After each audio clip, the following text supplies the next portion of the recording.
पल में जियो, वक्त को जानना तो अब दिल में जो आग है उसे बढ़ जाने दो। तेरी शान की पहचान हो, कुछ ऐसा कर दिखाना कि ना तेरा ये जमाना, तेरा ना तेरा ये जमाना। Namaskar. Very pleasantly surprised that PhD Chamber of Commerce has expanded tremendously since the time I knew of the chamber when I became member through my company Rama Associates and SL International in 1982. But thank you very much Khaitan ji and all the managing trustees of the chamber. Naturally, आप में से बहुत से लोग मुझे एक जब छोटा young from struggling days to these times, और कई स्वाभाविक है कि मन में सवाल आते होंगे कि why did I started this kind of a show। हालांकि मैं बात ये पहले भी कह चुका हूँ, पर आप लोगों को बताना मैं समझता हूँ ज़्यादा ज़रूरी है। आप लोग में से भी बहुत लोग हैं और हम लोग लगभग सभी लोग अपनी इनकम का कुछ ना कुछ हिस्सा इवन CSR का कानून आने से पहले से ही देते रहे हैं और पीढ़ियों से देते रहे हैं।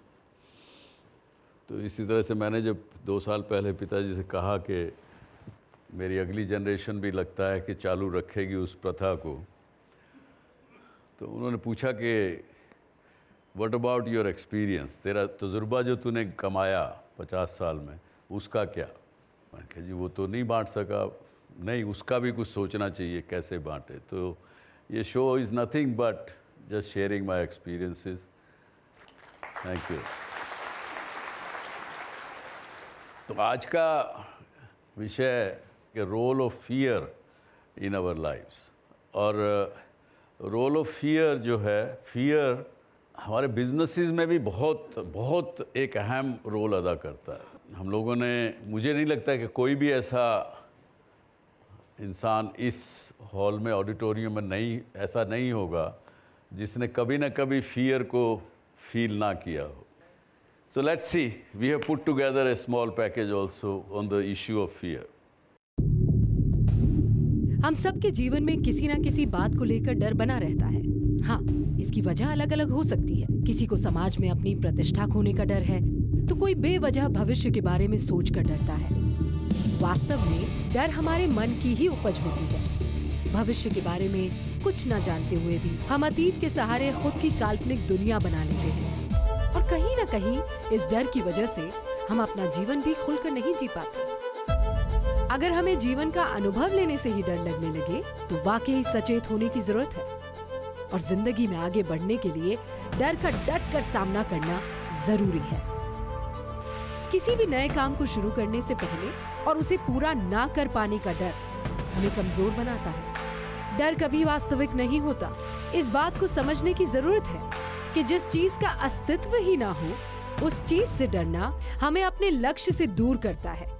किसी भी लक्ष्य को हासिल करने के लिए डर पर काबू पाना जरूरी है, और ये तभी सार्थक हो सकता है जब हम जिंदगी में खुद को नई परिस्थितियों के लिए तैयार करें। तो आप लोगों को क्या लगता है, what is fear, what is the reason of fear? Our comfort for security. We want to be in our comfort zone, to be secured. And to retain that status, to retain that state, we have fear. Fear of being ridiculed. Fear of being ridiculed. Fear is just laziness, excuse of not doing the thing. Lack of confidence. अपनी खुद की उम्मीदों पे ना मिल पाने का डर। Fear of growing old and Fear of losing growing control when you grow old. देखिए, मैंने आपको एक बात बताऊं कि जब ये शो शुरू किया तब तो सोचा तो था कि अपने तजुर्बे बांटूंगा कुछ, और एक तरफ डर भी लगा। वो फियर की बात है, तो आज मैं अपना डर बताता हूँ मुझे क्या लगा। मैंने कहा ये कुछ लोग ऐसे सोचेंगे सुभाष चंद्र का अपना मीडिया है, टेलीविज़न है, अपनी कुछ वाहवाही करने के लिए कर रहा है, और किसी ने सोचा कि नहीं कुछ ना कोई पॉलिटिशियन बनना चाहता है, किसी को और कारण से कहेगा, कुछ भी कहा, तो वो फियर भी था। लेकिन बहुत कुछ सीखा है, इससे रोज़ सीखता हूँ मैं। जब शो करता हूँ तो जब बात अपनी कहता हूँ, तजुर्बा कहता हूँ, तो मेरे सामने जो सवाल पूछते हैं उनसे बहुत कुछ सीखने को मिलता है। तो जितनी बार भी मैंने जितना ज़्यादा गहराई से सोचा, उसमें बात घूम फिर के एक जगह आ जाती है ज़िंदगी में। वो पंजाबी में कहते हैं ना, कड़िया ने कड कड्डी है। निचोड़ ज़िंदगी का एक ही निकला कि भूतकाल व्याकुल करे और भविष्य भरमाए। भूतकाल की बात सोचेंगे आप, अगर पुरानी बात सोचेंगे, पीछे की बात सोचेंगे, तो आपको रिग्रेट्स आएंगे ज़िंदगी में। काश मैंने ये ना किया होता, काश मैं ये बिज़नेस नहीं करके ये बिज़नेस किया होता, हाँ, काश मैंने अपना CEO ठीक से चुना होता। यानी भला भला कुछ ना कुछ आपको रिग्रेट्स आएंगे। तो भूतकाल व्याकुल करे, ये मारवाड़ी में बोलते हैं, और या भविष्य भरमाए। भविष्य में एंग्जाइटी क्रिएट होती है। What if it doesn't happen, what if I don't achieve what I am suppose to achieve, what if I get ridiculed as somebody said. तो फ्यूचर जो है, फ्यूचर की जब सोचेंगे तो एंग्जाइटी क्रिएट हो गई। तो भूतकाल व्याकुल करे और भविष्य भरमाए, वर्तमान में जो जिए तो जीना आ जाए। और lack of living in present only gets you fearful, otherwise there is no fear. Fear जिस चीज का होगा, जितने लोगों ने जितनी बातें भी कही, उन सबको गिन लीजिए, वो तो जब होगा तब होगा ना। कोई रेडिक्यूल जब करेगा तब करेगा, तब मुझे चिंता होनी चाहिए। आज क्यों उसके लिए फियरफुल हूं? लेकिन हमेशा हम लोग फ्यूचर की सोचते हैं और उसकी वजह से फियर हमारे को ग्रिप कर। और फियर एक ऐसी चीज है, जितनी स्पीड से आपकी थॉट प्रोसेस चलता है, उससे भी डबल स्पीड से फियर बढ़ता है। जब भी आपने कोई पल याद करिए जब आपको फियर ने ग्रिप किया हो, तो with in seconds, with in minutes, जिस चीज का आपको डर लग रहा था, आपको ऐसे लगने लगेगा कि सच्चाई में मेरे साथ ऐसा हो गया। वो हुआ ही नहीं है, सोच में ही चल रहे हैं आप। You are only thinking, nothing has change. You are sleeping in your bed और आपको लग रहा है कि कहीं पे लड़ाई हो रही थी और लड़ाई जोन में, वार जोन में मैं चला गया था और उस जोन में मैं भी बम से उड़ा दिया गया हूं। और आप वाकई उसको सच मानने लगते हैं बिस्तर पे लेटे लेटे। फियर ऐसी चीज है। अब साथ में विवेकानंद ने इसके बारे में क्या कहा? Fear is death, it's a sin. He says it's a sin, it's a hello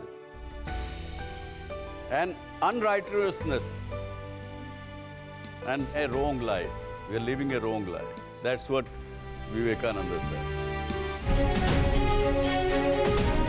आपके सक्सेस काफ़ी रहे हैं, काफ़ी बिजनेस एक्टिविटीज़ में, तो उससे पहले डर था या डर उसके बाद ख़त्म हुआ?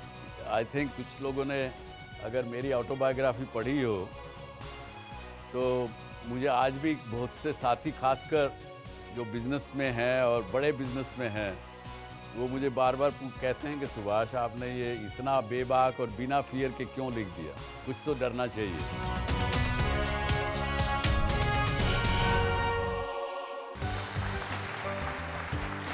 Any questions so far? My question is, don't you think fear is a necessary evil?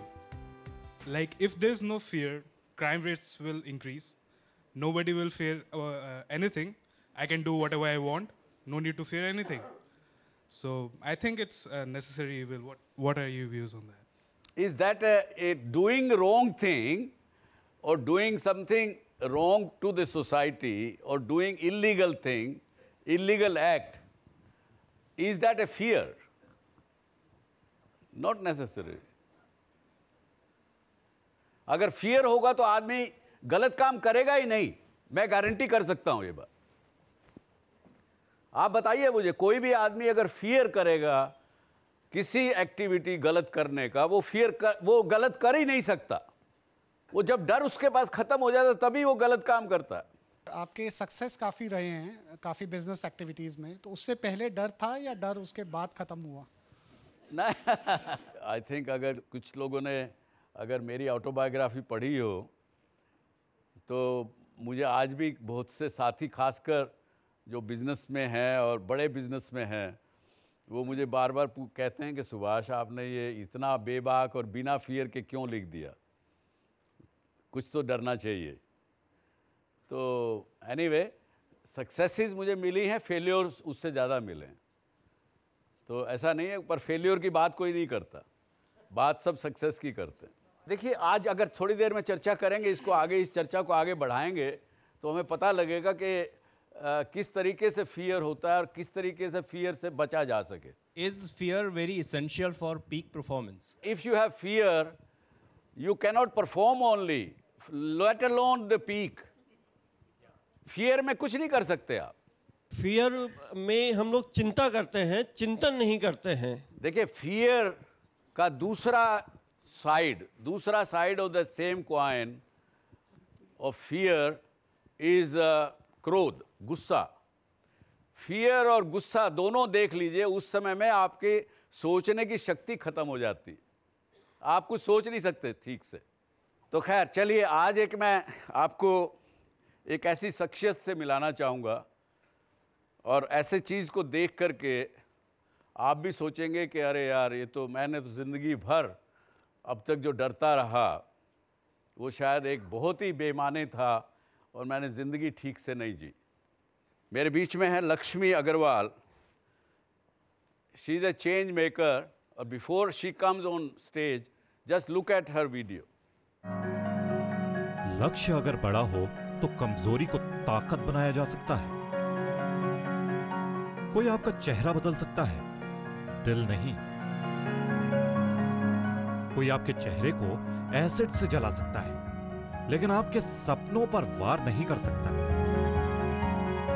आपके सपनों पर सिर्फ आपका हक होता है। यह कहना है acid attack survivor Lakshmi Agrawal का। लक्ष्मी जब 15 साल की थी तब स्कूल से लौटते समय एक आदमी ने उनके चेहरे पर तेजाब फेंक दिया। इस हादसे में लक्ष्मी का पूरा चेहरा जल गया। इस खौफनाक हादसे के बाद भी आपने हार नहीं मानी और खुद की जिंदगी को नया मोड़ देने की ठानी। तेजाब हमले का सामना करने वाली दूसरी लड़कियों के लिए आपने स्टॉप एसिड अटैक कैंपेन की शुरुआत की। इस अभियान के तहत आपने अपनी जैसी एसिड अटैक सर्वाइवर्स का हौसला बढ़ाया। जो क्राइम हुआ है वो कोई और नहीं, हमारे ही बीच में से निकला हुआ एक इंसान है जिसने हमारे साथ क्राइम किया है। हमारी उसमें कोई गलती नहीं है। तो वही चीज़ सोसाइटी को हम लोग समझाने की कोशिश कर रहे हैं, अवेयरनेस क्रिएट कर रहे हैं कि क्या होता है एसिड अटैक के बाद और कैसी लाइफ होती है और उसके बाद सोसाइटी कैसा हमें फील कराती है। आपने शिरोज नाम के कैफे चेन की भी शुरुआत की, जिसमें काम करने वाली सभी महिलाएं एसिड अटैक सर्वाइवर्स हैं। दुनिया भर में आप मशहूर हैं। अमेरिका की पूर्व फर्स्ट लेडी मिशेल ओबामा ने भी आपके हौसले की तारीफ की है। कई अंतर्राष्ट्रीय कार्यक्रमों में आपको मोटिवेशनल स्पीकर के तौर पर आमंत्रित किया जाता है। अपने निडर किरदार और इच्छा शक्ति से आप समाज को सुंदरता की नई परिभाषा दे रही हैं। देखिए लक्ष्मी, प्लीज कम। तू ही तो फलक है, तू ही तेरा रख है। लक्ष्मी, सबसे पहले तो बहुत बहुत धन्यवाद कहूँगा कि आपने यहाँ इस शो में आने का स्वीकार किया और आज जो विषय है उस पर जाऊँ उससे पहले मैं थोड़ा सा घर पे बैठे मेरे ऑडियंसेस को बताना चाहूँगा कि Lakshmi was attacked in when she was only 15 years old। एक 32 साल के आदमी ने, जिनकी बात उन्होंने टाल दी, उस आदमी ने इनको एसिड डाल कर के इतना ख़राब किया और उससे तब से इन्होंने एसिड अटैक के विषय में एक पूरा कैंपेन प्रारंभ किया। 27,000 सिग्नेचर पटिशन करके एसिड को बेचने के ऊपर कर्ब डलवाए और बहुत कुछ किया। सुप्रीम कोर्ट से ऑर्डर लेके आए। इनको 2014 में international women of courage award मिला बाय मिशेल ओबामा, जो आपने उसमें देखा।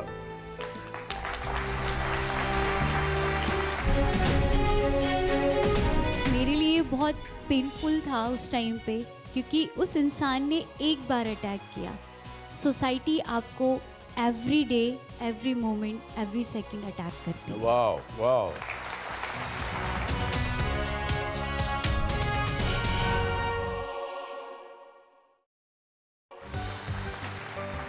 मैं चाहूँगा लक्ष्मी, जो आपने सुना लोगों को फियर के बारे में, आपको उस समय क्या महसूस हुआ जब आपके ऊपर ये अटैक हुआ? तो मेरे लिए बहुत पेनफुल था उस टाइम पे, क्योंकि उस इंसान ने एक बार अटैक किया। सोसाइटी आपको every day, every moment, every second attack करती है। Wow wow, this is what an attitude, कि आपको हर समय हर वक्त अटैक होता है, चारों तरफ से होता है, तो फिर क्यों डरना? जी एग्जैक्टली, क्योंकि मैं भी इसी सोसाइटी से ही हूँ, तो मैं किससे डरूँ? जो सामने वाला मुझे डरा रहा है वो भी एक इंसान है, मैं भी एक इंसान हूँ। हाँ, अटैक से पहले जो एक डर था, अटैक के बाद वो डर ख़त्म हो गया। वो ऐसे क्योंकि उसने चेहरे पे अटैक किया, और उसके बाद जो लड़की 2005 से पहले डरपोक टाइप की थी, जैसी मेरी परवरिश थी, जैसे मैं डरपोक टाइप की थी, उसके बाद जब उसने मुझ पे अटैक किया तो उसके बाद मुझे रियलाइज़ हुआ कि अब डर किस बात का, अब वो मेरा क्या बिगाड़ेगा, अब वो मुझसे डरेगा, अब मैं उससे नहीं डरूंगी।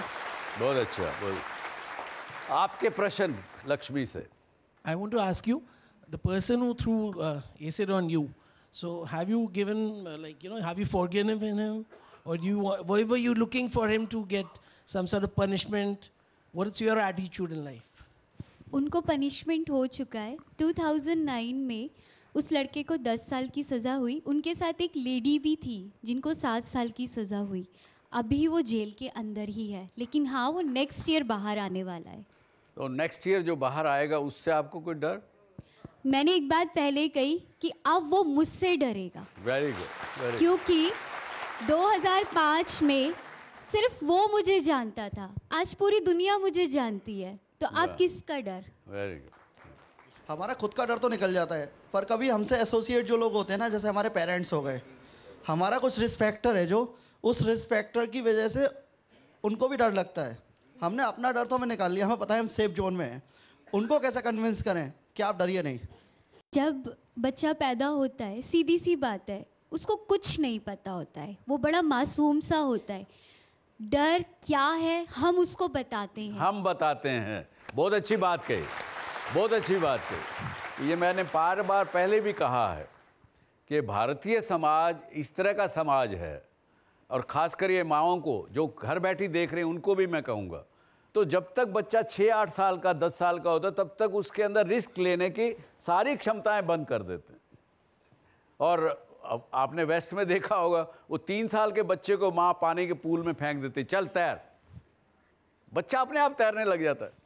मैं ये पूछना चाहती हूँ कि अब जो कि आप इंस्पिरेशन हो गए हैं बहुत लड़कियों के लिए जिनके ऊपर ये असॉल्ट होता है, तो वो जब आपके पास आती हैं तो उनको लगता है उनकी ज़िंदगी ख़त्म हो गई, उनमें फियर भी है और बहुत दुख है।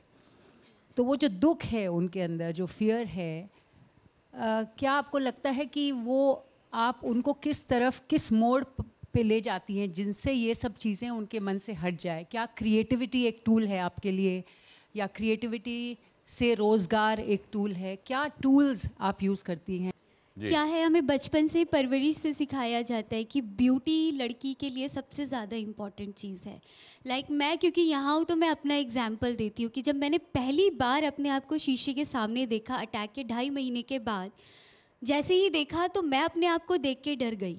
क्योंकि जब आप मुझे आज देख रहे हैं 7 ऑपरेशन के बाद, लेकिन जब मैंने 2 ऑपरेशन के बाद अपने आप को देखा तो मैं बहुत अपने आप से डिसअपॉइंटेड हो गई कि मेरे साथ, सबसे पहला क्वेश्चन कि मेरे साथ ये कैसे हो सकता है, मैंने ऐसा क्या किया था? क्योंकि आप ज़्यादा सुंदर थी तब उसने अटैक किया आपके ऊपर, और सुंदर आप अभी भी हैं। वो सुंदरता अब हमको आपके बातों से दिखती है, चेहरे से नहीं दिखती है, फ़र्क कुछ भी नहीं है। जी, तो उस वक्त में क्या होता है कि जब हम अपने ही जैसे लोगों को देखते हैं और सामने वाला भी अपनी ही जैसी लड़की को देख रहा है, तो उसको ये रियलाइज़ हो रहा है ये कुछ कर सकती है तो मैं क्यों नहीं कुछ कर सकती, क्योंकि हमें अपना एटीट्यूड वैसे ही बनाना पड़ता है उसके सामने कि चेहरा इम्पॉर्टेंट नहीं है। एक्चुअली ब्यूटी को हमने बहुत ज़्यादा ओवर बना दिया है। तो वो कभी भी कोई भी इंसान अटैक करता है वो जान से नहीं मारता है, उसके चेहरे पे अटैक करता है, वो तुम मेरी नहीं तो तुम किसी की नहीं। तो वो सारी चीज़ों को हम वापस लेके आते कि अटैक सबसे बड़ी चीज़ नहीं है, जो आपका सपना है उसे पूरा करो, ऑटोमेटिकली ही चीज़ें सही होने लग जाएगी। Very good. लक्ष्मी, मेरा आपसे क्वेश्चन ये था कि आपने बोला कि आपके साथ जब ये सिचुएशन हुई उस दिन आपको ऐसा लगा कि मैं एक बार मरी हूँ, और उसके बाद जो है आपने बताया कि सोसाइटी जिस तरीके से आपको हर दिन देखती है, आपको हर दिन ये रियलाइज़ होता है कि एक ड्यू रिस्पेक्ट आपको नहीं मिल रही है। तो मेरा आपसे क्वेश्चन ये है कि आपका सोसाइटी को क्या मैसेज है? अभी ये मैसेज है क्योंकि सोसाइटी में अभी एक चेंज आया है। चेंज ये क्योंकि मैंने अपने आप को चेंज किया, अपने डर को ख़त्म किया है, क्योंकि मैंने अपने आप से प्यार करना स्टार्ट किया है। क्योंकि जैसा हम अपने आप को प्रेजेंट करते हैं वैसे ही सोसाइटी हमको देती भी है। अगर आज मैं खुल के बाहर आई हूँ, उस डर से बाहर आई हूँ, तभी आप मुझे सपोर्ट कर पा रहे हैं। मैं एक विक्टिम नहीं हूँ, मैं एज एक सर्वाइवर हूँ। मेरे साथ एक अटैक हुआ है और मैं उस चीज़ से बाहर निकल के आ रही हूँ, और उसमें आप लोग मुझे सपोर्ट कर रहे हैं। उसके लिए मैं आप लोगों को आज थैंक्स करती हूँ, क्योंकि मैं चीज़ों को पॉजिटिव वे में लेना ज़्यादा पसंद लक्ष्मी का मैसेज बड़ा सिंपल है, अगर समझ में आए तो। कबीर का दोहा है ना, बुरा जो देखन मैं चला बुरा न मिलिया कोई, जो मन देखा अपना मुझसे बुरा न कोई। That's what she is saying. My question is, जब आपके साथ ये अटैक हुआ था उस टाइम आप बहुत डिसअपॉइंट हुए होंगे, बहुत ही मिजरेबल टाइम रहा होगा वो, तो आपने कैसे अपने आप को रिकलेक्ट किया? एक्चुअली मैं जानती ही नहीं थी कि एसिड क्या होता है, लेकिन जब मैंने अपने आप को, जैसे मैंने बताया कि 2.5 महीने के बाद ही जब मैंने पहली बार शीशा देखा था, और उस वक्त में मैं खुद को देख के डर गई थी, तो मैंने डिसीज़न लिया था कि मैं आत्महत्या कर लेती हूँ।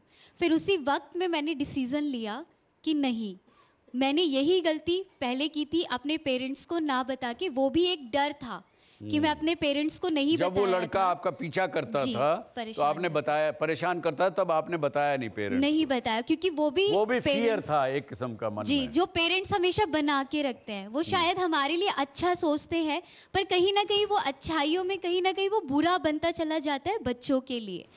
तो उस वक्त में मैंने फिर डिसीज़न लिया उसी वक्त में कि मैं अपने पेरेंट्स से बात करूंगी, क्योंकि जिस वक्त में मुझे जिनकी ज़रूरत थी, दोस्तों की, सोसाइटी की, रिलेटिव्स की, सब लोगों ने साथ छोड़ दिया। आखिर में लास्ट में कौन परेशान हुआ? पेरेंट्स। 2.5 महीने मेरी माँ नहीं नहाई, 2.5 महीने मेरे पिता नहीं सोए। उन्होंने कंटिन्यू मुझे बचाने के लिए ज़मीन आसमान एक कर दिया, और मैं एक सेकंड के अंदर ही अंदर कैसे मर सकती हूँ? तो मुझे ऐसा लगता है कि एक इंसान 100 इंसान के बराबर होता है। तो मैंने अपने मम्मी पापा के अंदर पूरी दुनिया को देखा, और उनको देख के मैंने जीना स्टार्ट किया। Very good. देखिए, पर साथ में मेरा एक प्रश्न है, और मुझे लगता है मुझे उत्तर भी मालूम है, लेकिन जब आप इस सारी चीज़ से बाहर निकल आई, उन 4 आदमियों के अलावा, उसके बाद क्या समाज अभी भी आपके साथ वैसा व्यवहार करता है? नहीं, 2009 में मैं 2005 से 2009 तक चेहरा ढक के चलती थी। हाँ। जैसे मैं घूंघट करके चलती थी। फिर आपका अपना डर था। फिर उसके बाद, क्योंकि मुझे सिखाया गया था कि चेहरा बहुत इंपॉर्टेंट होता है, तो मैं उस सोसाइटी के बीच में ऐसे चेहरे के साथ कैसे आ सकती हूँ। हाँ। तब मैंने 2009 में डिसीजन लिया कि मैं अब इस चेहरे को नहीं ढक के चलूंगी। जिसने क्राइम किया वो अपना चेहरा ढक के चले, जिसको मुझसे प्रॉब्लम है वो अपना चेहरा ढक के चले, जिसको दिक्कत है, लोग जिनकी शादियों में जाके बैठ के खाते हैं, लोग तो उनको तक नहीं छोड़ते, उस दुल्हन दूल्हा को नहीं छोड़ते, तो लोग मुझे क्या छोड़ेंगे यार। देखिए क्या बड़ी बात कही है। लोग कहीं नहीं छोड़ते और किसी को नहीं छोड़ते, तो लोग मुझे क्या छोड़ेंगे। कुछ तो लोग कहेंगे, लोगों का काम है कहना। हाँ, एक standing ovation for Lakshmi please. Thank you so much. Thank you very much Lakshmi, thank you very much, thank you. अब एक लेते छोटा सा ब्रेक के बाद फिर लौटते। कैंसर के केस में पहला डर होता है मौत का। डेथ इज इनएविटेबल, मौत तो सबकी आनी है, और दर्द हर एक की जिंदगी में है। हाँ। लेकिन उस दर्द से मुझे तकलीफ लेनी है नहीं लेनी, या ये मेरे सफर ऊपर है। करना है या नहीं करना, ये आपके ऊपर है।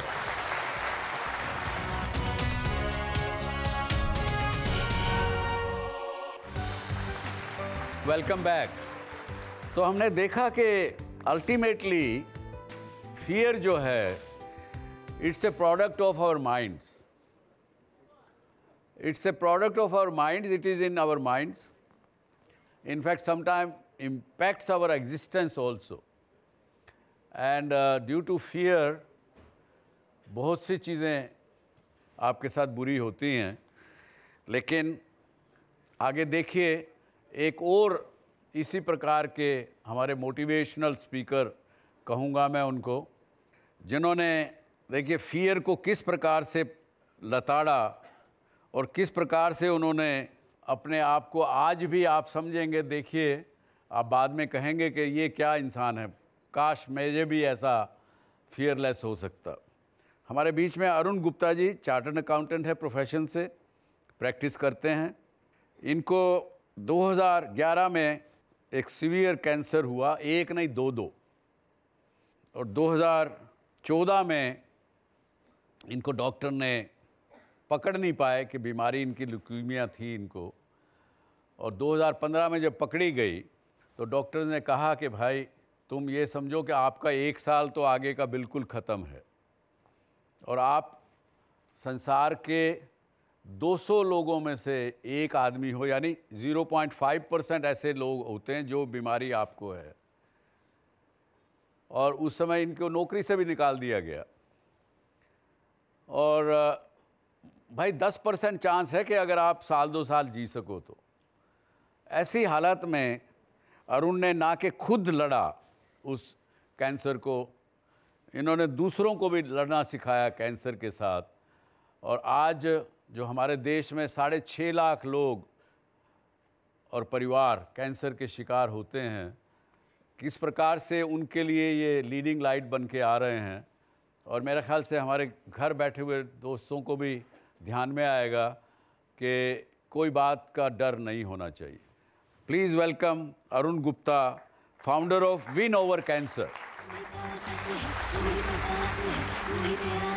अरुण वेलकम, स्वागत। अभी आप एक ये संस्था चला रहे विन ओवर कैंसर। जी सर।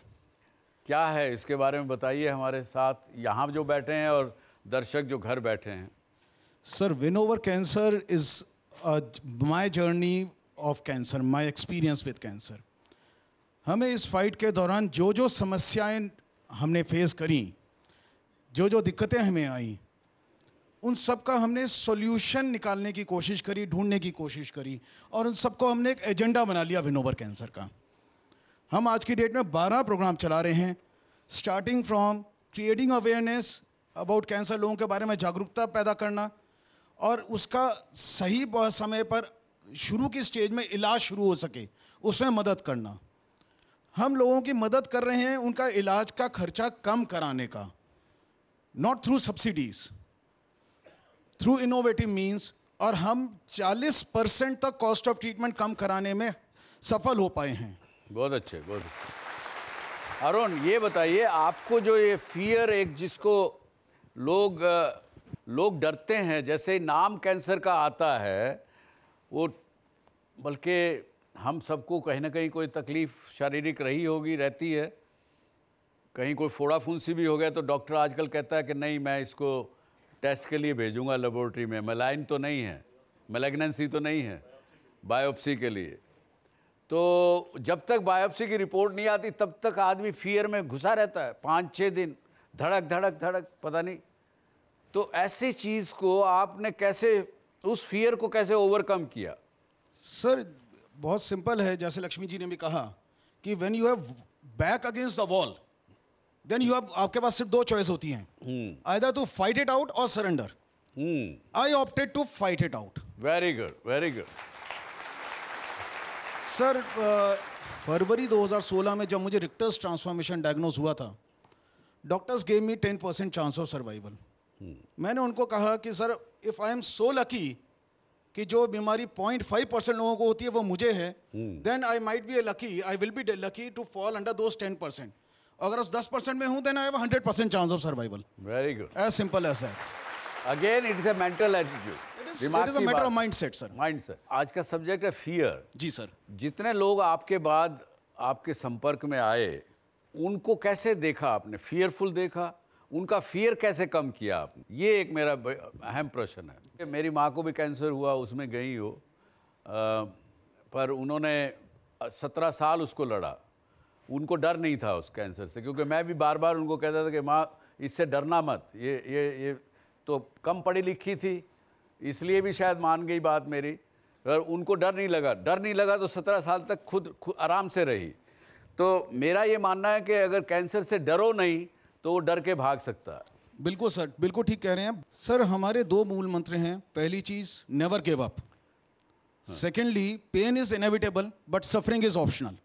दर्द हर एक की जिंदगी में है. हाँ. लेकिन उस दर्द से मुझे तकलीफ लेनी है नहीं लेनी, या ये मेरे सफर ऊपर करना है या नहीं करना, ये आपके ऊपर है. वाह, बहुत अच्छा. तो हम हर एक को ये कहते हैं, जो जितना बुरा हो सकता था आपके साथ हो गया, अब आगे जिंदगी में अच्छा ही होना है और ये आपके ऊपर है. जी, बहुत अच्छा. My father used to suffer from cancer of the blood for the last almost 18-19 years. Nobody here knows it as well. The beauty of it is fear. He didn't know it as well. Oh, Only wow. 2 brothers, me and my elder brother, knew it. The main reason, and my father passed away in June this year, sir, at the age of almost 102. On 14th of June. Wow. On 14th of June was his birthday. इससे बड़ा उदाहरण आपके पास क्या होगा कि इनके पिताजी 19 साल तक ब्लड कैंसर लेके जिए, और मेरे ख्याल से अच्छे जिए होंगे, नहीं तो 102 साल का आदमी हो नहीं सकता. No, sir, he went to, even in the end, he went walking to the hospital which for a heart ailment, but he walked himself. Wow. But sir, in that the doctor played a very big role, both his physician as well as the doctor, and they only said one thing, that if you tell him, he will die of fear, not for cancer. Wow. ये बड़ी बात आज हमें, मेरे दर्शकों को बताना चाहूँगा कि बड़ी बात आज देखने को हमको मिली, समझने को मिली है. मुझे भी ये जानकारी पहली बार मिली है कि अगर पेशेंट को पता नहीं चले कि उसको कैंसर है, तो वो नॉर्मल ज़िंदगी जिएगा, कैंसर उसका कुछ बिगाड़ नहीं सकता. बहुत अच्छी बात. मेरे एक फ्रेंड्स हैं जो कि जिनकी वाइफ ऑलरेडी ब्लड कैंसर से सफ़र कर रही हैं, और वो इस स्टेज में हैं, अपने फियर से बाहर नहीं निकल के आ रही हैं. तो वो कौन सी स्टेज थी जिससे कि आप अपनी फियर से निकल के इस स्टेज में खड़े हो? कुछ चीज़ें हैं. कैंसर के केस में पहला डर होता है मौत का.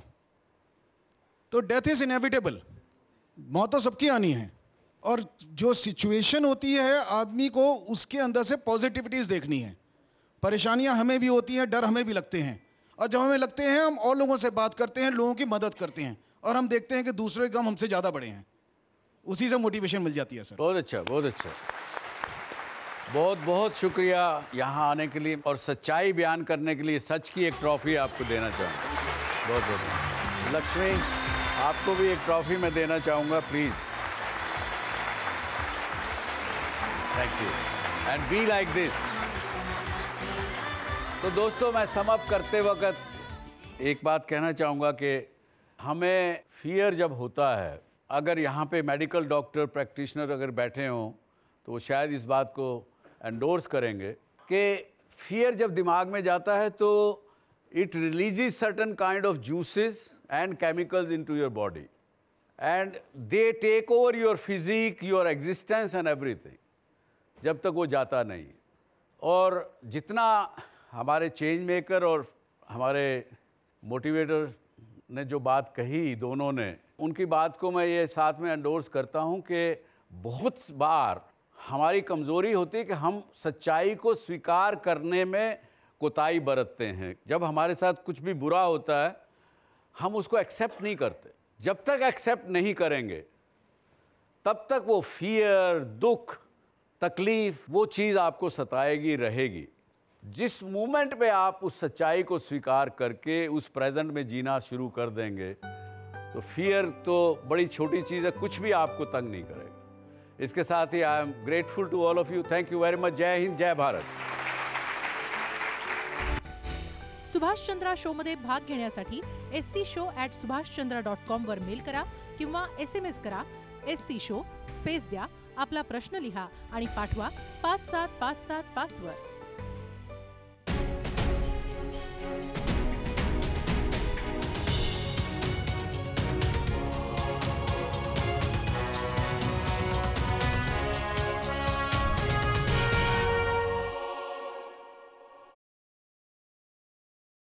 झी 24 तास रहा एक पाऊल पुढे.